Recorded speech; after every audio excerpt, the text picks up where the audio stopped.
Welcome to Hanging at the Hangar Bar. I'm Scott. I'm Candace. I'm Lariah. And I'm Lacey. Grab a drink and come hang with us at the Hangar Bar.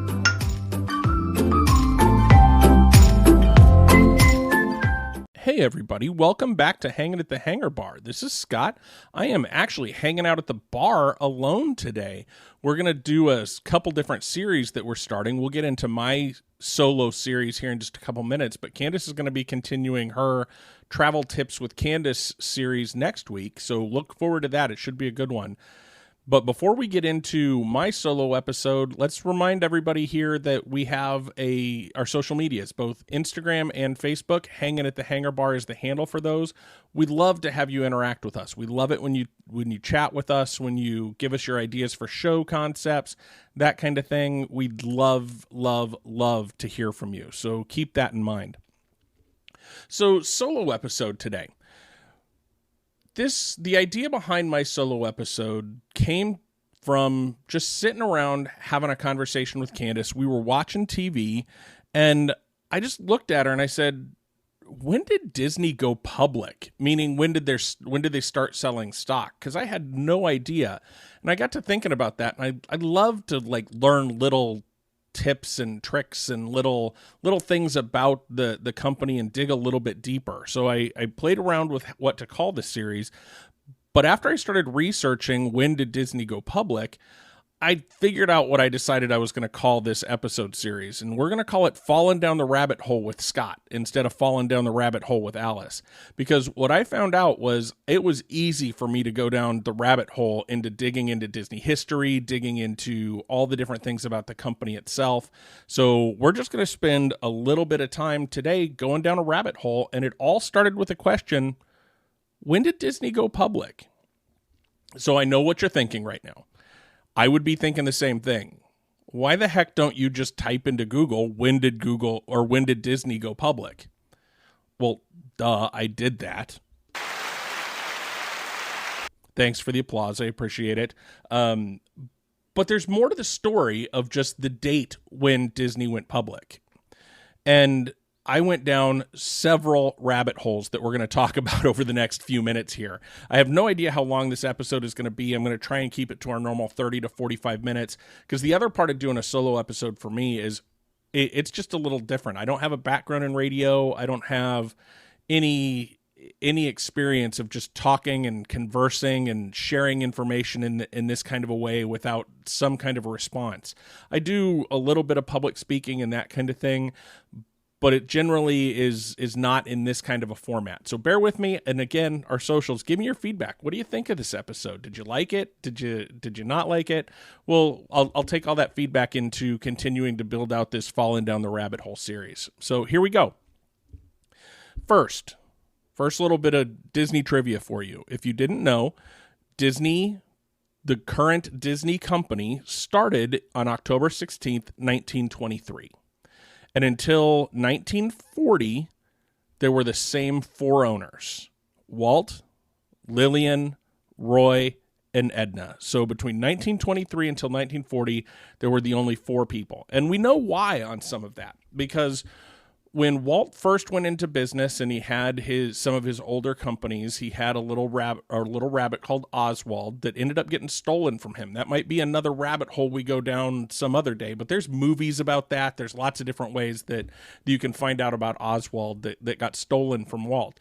So Walt learned a little bit of a lesson there. He wanted to maintain ownership of everything. And so knowing that, that's when I started asking the question, so why did they go public? When you go public, you lose some of the ability to own your own, I guess is a good way to say that. So I dug in. I said, okay, why did Disney start selling stock when I was going through my Google searches? And one of the things that I found out was that they were having some financial difficulty back in that 1940 range, which is odd because they were just coming off of Snow White, which was a fantastic success for them. I'm not going to get into all the dollars and figures and that kind of thing of how much that movie made and that, because if I were to go down all the different rabbit holes that I found, this episode would take 4 hours to do. But just know that Snow White and the Seven Dwarfs was an amazingly popular movie, and it was so popular that Walt started expanding. decided we're going to build a new studio in Burbank, and in typical Walt fashion was dreaming big. He started adding to staff, and as they were building that building in Burbank, the new studio in Burbank, if you go and you find pictures, and I may try and find pictures of this to put on the Instagram and Facebook just so you can see it. Their big studio building has all 7 of the 7 dwarfs, 6 of them across the middle, kind of holding up one roof line, and then you have Dopey all the way at the top. So the 7 big ones, I think I read somewhere that they weigh 30,000 pounds each. They didn't say about Dopey, but really the idea, I love that because it's in architecture. It is showing that the Disney company is built on the backs of Snow White and the 7 Dwarfs, which I such a fantastic detail. I just love that kind of a detail. And sidebar moment, like, that's what Disney is known for, is that kind of detail. So when we do all of our talking about the parks, when we do all of our talking about the movies and some of those little things, and you hear people talk about little Easter eggs in the movies and all of those kind of things, that's been a Disney staple since the beginning of the company. And so, like, you look at the 7 dwarves at the top of that building, that is completely intentional, and the idea behind company being built off the success of those 7 dwarves is just a really cool thing. So again, they were expanding their staff extremely quickly as they went through. And as I said, they started running out of money. And having learned that lesson from having Oswald stolen, Walt didn't want to give up control, but he came up on early in 1940, they released Pinocchio. That movie lost, like I think I read that it was a $2.7 million cost, and it only brought in like $2 million at the box office. So what we know as a classic Disney flick now kind of bombed at the box office. They knew they had Fantasia coming up fairly soon too, and really, we'll get into that here in just a minute, but they didn't know if that was going to be successful, and they were running out of money. They were close to going broke, so they had to do something. So what they did was, it was coming up on wartime, and they said, okay, we're not going to do an IPO. We're going to sell shares over the counter. So this is where the first kind of major rabbit hole that I dug down in trying to find like the IPO, or when they went public, is they started selling stock in 1940 to raise cash. And depending on who you talk to and the sites that you go visit, you learn different things. Like one site said they were selling 155,000 shares at $25. Another site said they sold 600,000 shares at $5. And I kept finding sites that said they raised $9 million. Some sites would say they raised 4, some 3. If you're doing the math, you can sort of see how that works out. So as I dug in a little bit deeper, what I found out is that there were 600,000 shares of common stock that they sold over the counter at $5 a share. And then they also listed 155,000 of preferred stock that they put out there. I'm not going to go into the differences between preferred and common stock and that kind of thing. Just know that they were issued at different values. So the preferred shares were listed at $25 a share, which brought in about $4 million. The 600,000 shares at $5 brought in another $4 or $5 million, somewhere in there. And so most of the articles that I read agreed that in that time frame when they started issuing stock, they made around $9 million. They said, okay, that's plenty. They were able to pay off some of their debts and that kind of thing. And it was only over the counter. So it wasn't trading on the stock exchange, that kind of thing. It was very illiquid stock at that point. So the other thing to keep in mind with that is that Walt owned somewhere in the neighborhood of like 30,000 of those shares. So he maintained the biggest share of the ownership and that kind of thing. But it did make it to where he had a board of directors that he had to answer to. That will become, spoiler alert, that will become important here in just a little bit. So they were coming off of Pinocchio, and that wasn't a big success, like I said. They needed cash, so they raised that money, and then they released Fantasia later in that year.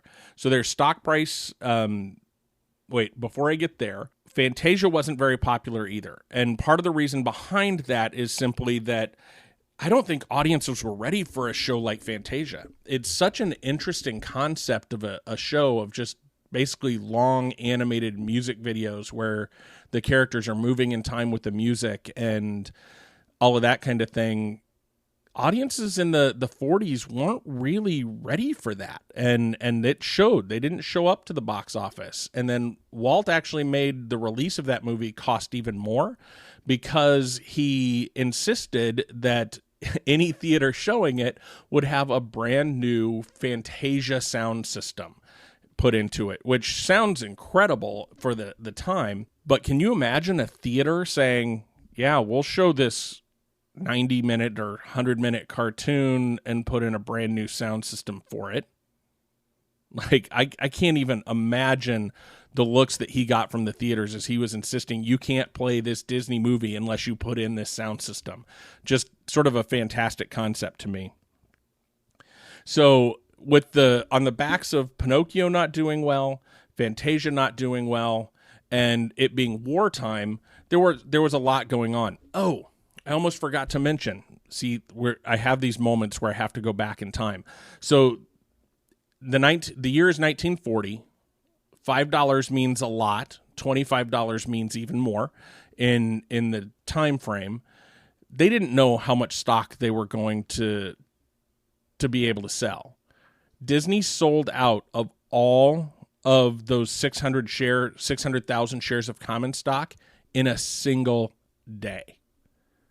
They completely undervalued the value of Disney at that point, which they didn't go, from what I was reading, they didn't go in and talk about valuation with any experts. They just, some of the owners and some of the people were sitting around talking about, we need cash. What do we need to do? Let's offer 600,000 shares at $5 each and we'll raise the cash that we need. So they sort of backed into a number instead of sitting down and valuing what the company was actually worth at that time.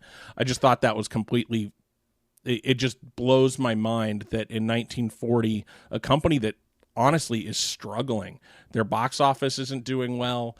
Disneyland is not even a figment of imagination yet.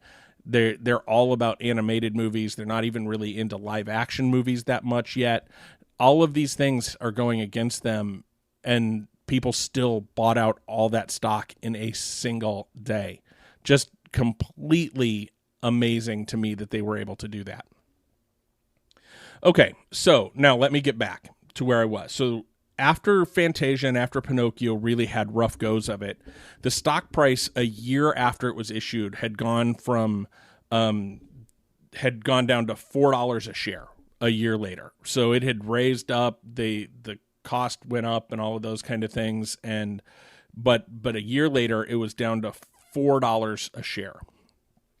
And here's another sort of interesting thing that as I was going down rabbit holes looking for all about when did Disney go public, that sale of stock plus the rough time that they were going through leading to more debt at the time actually led to the animator strike in 1941-42. Right about the time that Dumbo was getting ready to release, the animators all went on a strike. And it was because a lot of that was because of the way that Walt treated workers so differently. You had your senior animators that had been with him forever that were making bank at the time. They were allowed into the executive facilities. They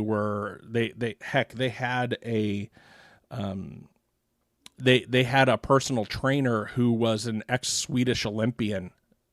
But then you look at the ladies that were doing all of the color artwork and new animators and that kind of thing. They didn't get paid for crap. They didn't really get much of anything, and were just always looking up into all of these people that Walt liked that were getting all of these perks.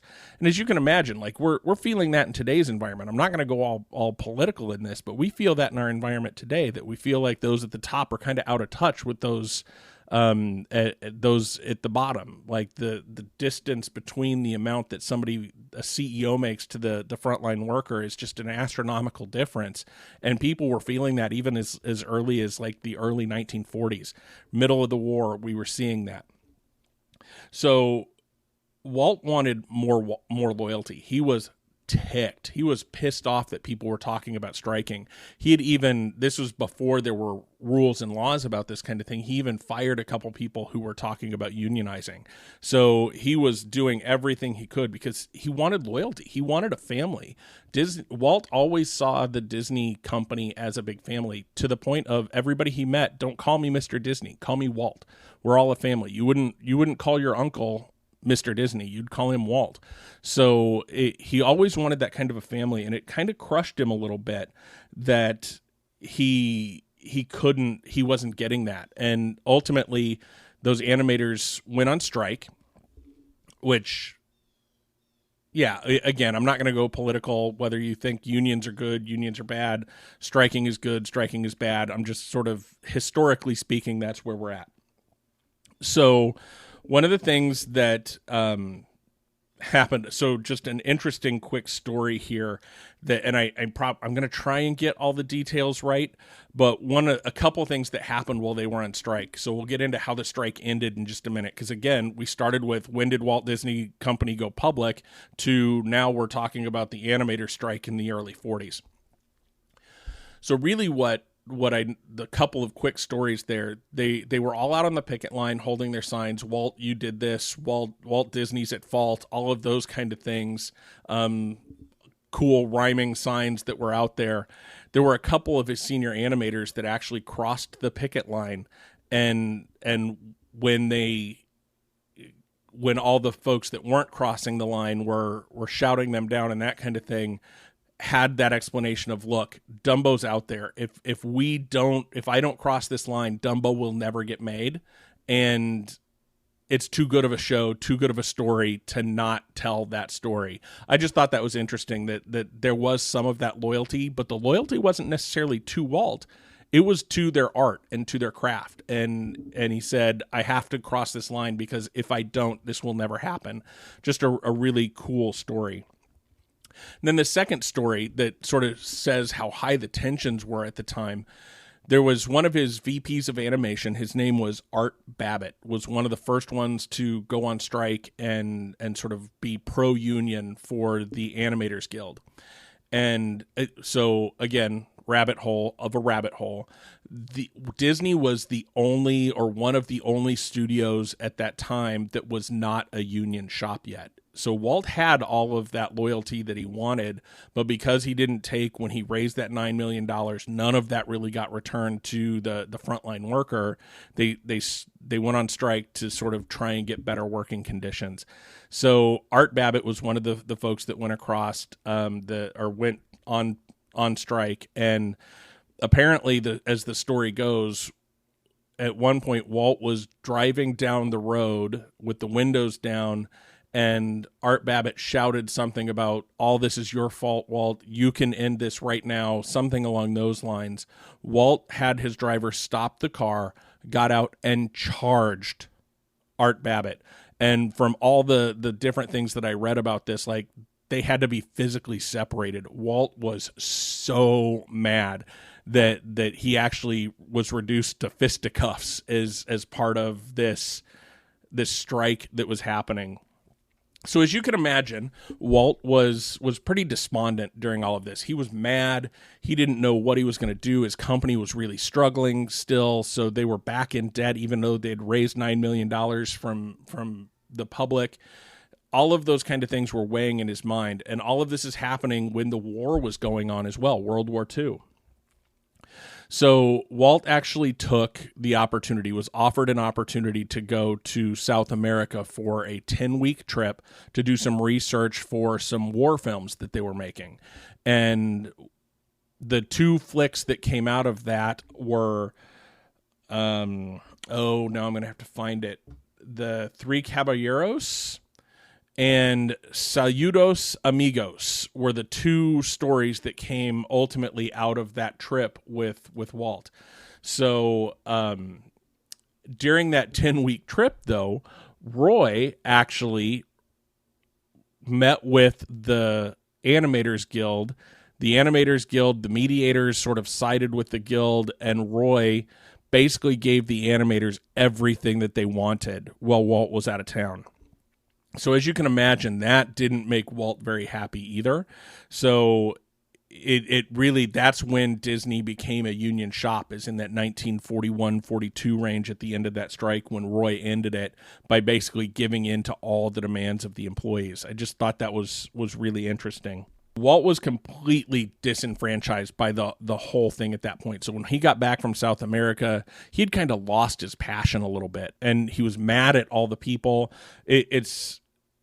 It really is kind of interesting because, again, not to go too political, Disney's been in the news a lot lately for some political things, whether it be copyright law, whether it be their Reedy Creek Improvement District at Walt Disney World, whether it be there was one other thing that they had kind of been in the news about, no-fly zone over Disney World. So they're kind of in the midst of the political landscape. Oh, and the other big one that kind of started all of the other things was the Don't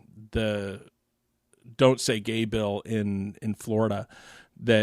So Disney company is still very political, and one of the things that I see on social media a lot is folks saying Disney should just shut up and stay out of politics. Well, I'll tell you, Disney has always been kind of in the forefront of politics, from making wartime movies to try and hype people up, and clear down to after this strike and after it was resolved and people were back to work, Walt actually became very political, and he became almost like he is what people would probably call, like, at the time, like far right at that time.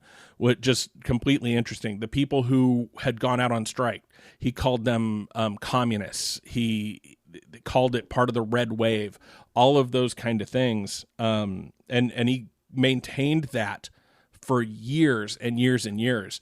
So it's just interesting that company from the beginning has kind of been very politically aligned, and while their politics may be shifted a little different and maybe look a little different now, they are still they've always kind of been that a political company. So now we're mid-40s, we're still making more movies and that kind of thing, and animation is changing so rapidly at this point in time. Like, for example, Candace and I were watching, if you don't know, if you go on HBO, they have all the old Looney Tunes cartoons, all the way back from like 1930 something to most of the recent Looney Tunes cartoons as well. So Candace and I were just kicking back just the other night, and we were looking at all of those cartoons, and we watched some of the early 1930 ones where the fox looked an awful lot like Mickey Mouse. It was kind of fun to just sort of sit back and watch some of those things. But my point is that when you watch the animation style change from 1930 through like 1943, 1945, you wouldn't believe that it was the same artists. You wouldn't believe that it was the same companies. The technology jump between when animated motion pictures and animated cartoons first started being released in the silent movie era, clear up to then when Mickey is released and Donald and Elmer Fudd and Bugs Bunny and all those characters in the 40s, when they're really hitting their stride. You think about how well animated those are and how crystal clear those are compared to those things that were done in the 30s, like Steamboat Willie or the first Fox. I can't even remember the name of the 7-minute cartoon that we watched that had a fox that looked just like Mickey Mouse. But that animation is so rough around the edges because of the way they had to do it. So with that jump in animation style and that jump in technology comes price. So Walt needed more and more money to keep up. So obviously the company is still, they're making money. They've had some more good movies in there. And so we're still kind of living in that late 40s era, really building the case for why they needed the IPO, why they needed to go public. We're in that time frame also, though, here's if Candace were here, we'd do a Disney trivia with Candace moment. I'd have her do this. But one of the things that it was during this time when Walt was trying to get things kind of back on track, get some successful movies and that kind of thing. He felt like he needed to go back and get in touch with his Marceline roots. So this is apropos coming off of our Marceline trip and our road trip series. He wanted to get back in touch with his roots. So he set out to make Song of the South.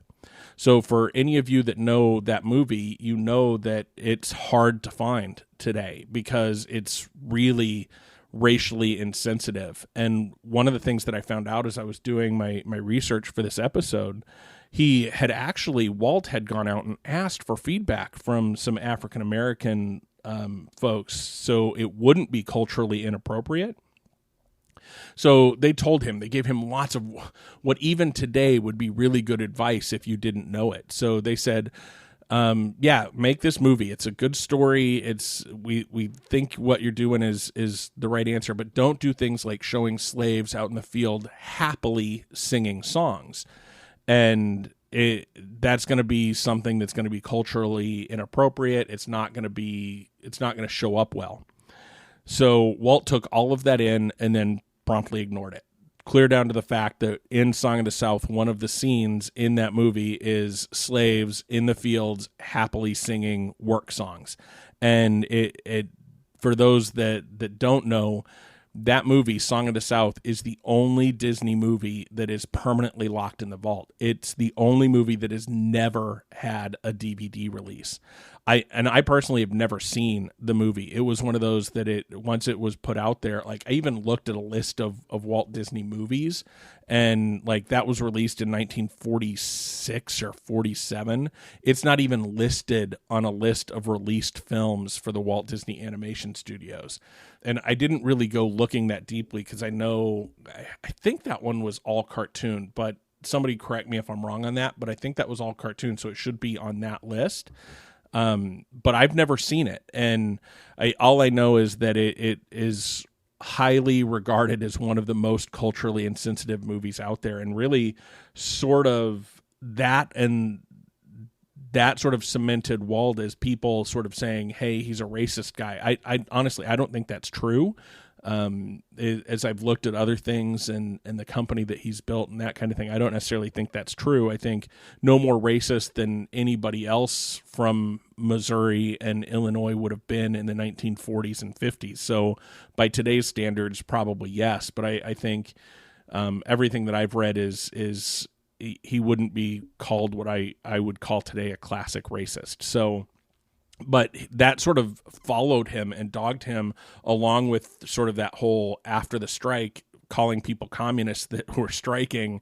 Those kind of things kind of stuck with him for the rest of his career.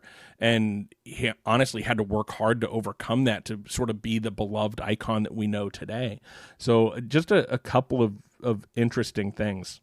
Now we're getting closer to when they actually offered the stock to the public and did the initial public offering for the stock.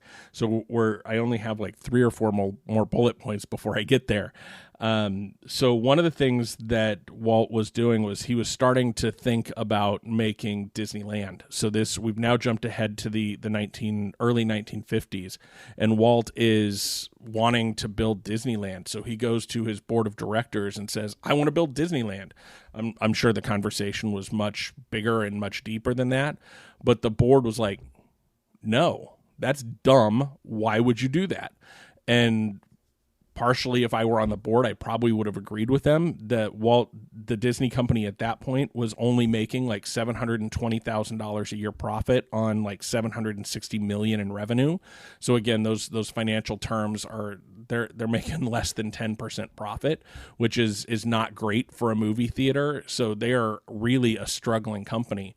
Walt believed so much in Disneyland that he went out and started another company that was separate from all of the stock that he had purchased. That is the company called WED Enterprises, WED, Walter Elias Enterprises. Part of that then became Disney Imagineering. When it was eventually brought into the overall Disney family, that it was renamed Disney Imagineering. But a piece of that went on to become a little family company called Retlaw, and he did that because the board wouldn't let him build Disneyland. And so how he funded that was he borrowed from his life insurance policy. He took the max amount that he could out of that, $50,000. He sold his second house to take all the money from that. I couldn't find how much he sold that second house for, but in that time frame, Walt Disney probably was making bank. Let's just say a couple hundred, 300 grand, something like that for that house. So he's looking at $350,000. He also took the time to go out and put his first home in Lillian's name only, just in case the adventure failed. He didn't want it. He wanted to make it that much harder to get for him to lose his house if WED Enterprises went bankrupt. So we kind of know that, WED Enterprises ended up being a good deal. But again, another kind of rabbit hole that I went down with this is I thought that was really interesting that he went out and started a new company. And I read an article about the original stock and the IPO. And one of the things that they said is Walt funneled money to himself through WED Enterprises in a way that Roy absolutely despised. And I was like, wait, what? How can that be? That they were working together, they kind of put everything together. But what it turns out that he was doing is Walt so much didn't like having the company be public, so he couldn't do what he wanted. He had to ask people permission, and he absolutely hated that. One of the things that he started doing was he would have things be owned by WED Enterprises and then license it back to what is now the Walt Disney Company, or I think at the time it was Walt Disney Productions, would have to license things back from WED Enterprises. So he owned the monorail at Disneyland. He owned, and the monorail may have been after his death, but the company was still there. So a lot of the things that he did, I'm trying to find in this article just really quickly. Walt's brother and co-founder Roy strongly opposed Walt's creation of the company and thought it was a crooked, selfish move designed to drain the coffers of the main business. Basically, Walt Disney set up WED Enterprises and gifted shares of it to his heirs. For example, it shows a couple of stock certificates. But Walt then transferred to WED Enterprises a collection of assets and rights, including but not limited to the rights to his name and likeness. So if Walt Disney Enterprises wanted to continue using Walt Disney Enterprises, it needed to pay WED Enterprises. Interesting little thing. You want to use my name? You have to use my name. You have to pay me for it. Ownership of certain Disneyland rides and attractions, such as the railroad, the monorail, the streetcars, the Viewliner, all those things were all owned by WED and licensed back to Walt Disney Productions. The licensing rights to merchandise sold by the public that entitled him to 5 to 10% of all revenue on items sold, such as stuffed animals, toys. He had the television rights to the show Zorro in WED Enterprises, and then the right to invest up to 15% of cost of movies produced by Walt Disney so that his family could keep the money without sharing it with the Walt Disney Production stockholders. So just interesting stuff from this article that I was reading that was actually it's on a blog by Joshua Kinnan. It looks like it's a little older article from June 2013. So it's a little bit older article by Joshua Kinnan on thoughts on business, politics, and life. It's an interesting blog. I dug into it a little bit. He said in there that Walt had his entire estate and will set up so tight that folks couldn't really get out of it. Like he set his family up for life with this. And I just thought it was interesting that Roy was like, you're taken from the stockholders. This isn't the right thing to do. There's better ways that you can set your family up that are more clear to your stockholders about what you're doing. So he makes the point that Walt wasn't just this happy-go-lucky animator that was just out there drawing cartoons and didn't know how to make money and didn't know how to run a business. Walt knew what he was doing. He surrounded himself with people that set things up the way he wanted them to be set up. Just fascinating to me. Again, that WED Enterprises became Disney Imagineering. Disney Imagineering became Retlaw. Retlaw is now and think about Rhett Law, Walter backwards. It all sort of stuck together, but that company, Rhett Law, is now basically they've boiled it down to where basically the only thing that they still own is the Walt Disney Family Museum out in San Francisco. There's a lot more detail I could go into there. Again, there's a lot of different rabbit holes you can go down, and that's what I'm going to love about this series. I'm just going to start with a simple question, and I'm going to see where it goes. So I may dig into this a little bit more in the future, like the financials and that kind of thing. That Disneyland has been built. That brings us to 1957. I think it was just a need. I never did kind of figure out why they needed to go with an IPO other than they just needed to raise money. The same reason any business needs to. They had movies coming out. They had parks to run. A park to run. They had things they wanted to do, and the only way to do that was with money. So that brings us up to November 12th of 1957, which is when their IPO was. So that initial public offering of stock for you and I to be able to exchange on the internet today, or yeah, I guess on the internet, but on the stock exchange, they were offering it at a par value of $13.88 a share. And so I just did a little bit of math on that, just to see if you had bought stock back in 1957 at that IPO, what would it be worth today?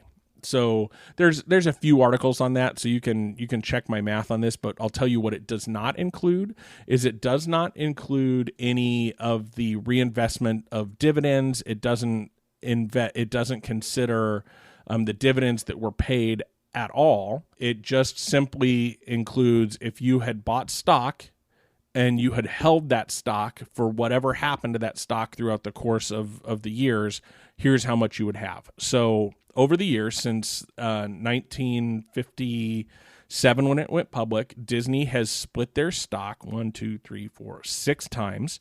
So if you had bought 1,000 shares on November 12th, 1957, on October 26th, 1967, so 10 years later, you would have had a 2-for-1 split, so your 1,000 shares would have become 2,000. On February 4th, 1971, there was another 2-to-1 split, so your 2,000 shares would have become 4,000 shares. Then a year later, close to 2 years later, it's another 2-for-1 split. Your 4,000 shares would have become 8,000 shares. Then about 15 years after that, Disney in the mid-'80s does a 4-for-1 split. So your 8,000 shares would have become 32,000 shares.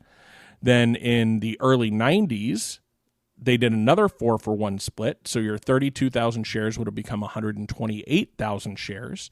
So June 19th, 1998, they did a 3-for-1 split that would have taken you from 128,000 shares to 384,000 shares. And that's the last stock split that they did. So if you had spent $13,800 plus commission on November 12th, 1957, and bought 1,000 shares, you would be sitting on 384,000 shares of Disney stock today. So I just did a little bit of math based on when I happened to look, the stock price was around $106 a share. So I just did a little bit of math, and those 384,000 shares would be worth $41,088,000.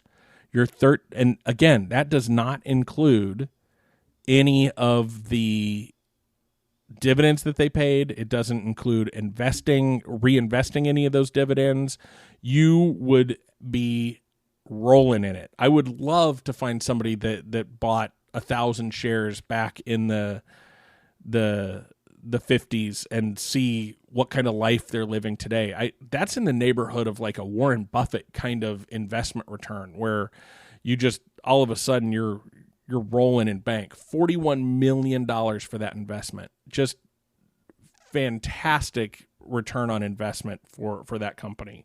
That's where we're at. We're getting ready to wrap this one up. And so that is the answer to when did Disney go public?